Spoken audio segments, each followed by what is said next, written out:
Yung kanta na po na yun ay pinamagandang time. At syempre kasabay po ng mga nangyayari po sa Pilipinas ngayon. Hindi po natin inaasahan. At syempre sa buong kanta ng mundo.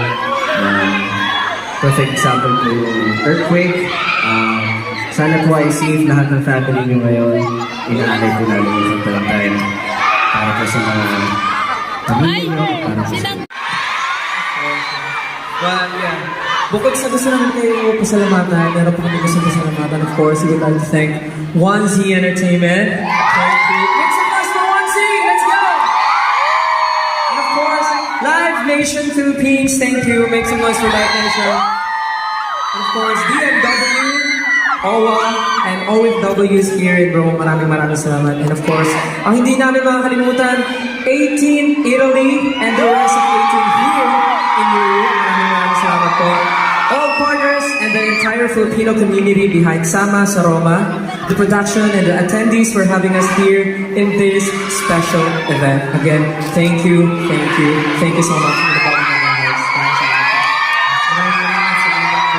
Dahil dito sa binibigay ng energy, sana po makapag-perform kami dito sa Rome.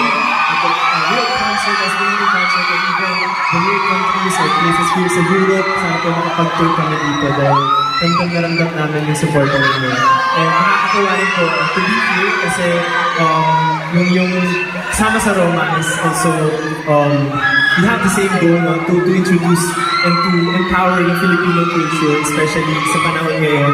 So, maraming salamat po sa mga namin ganito. Sana po may pahalik kami para po mapalakas pa natin talaga yung kultura ng Filipino, especially the music. So, maraming salamat.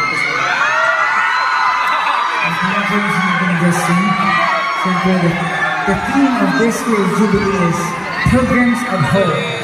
Ay tama ba?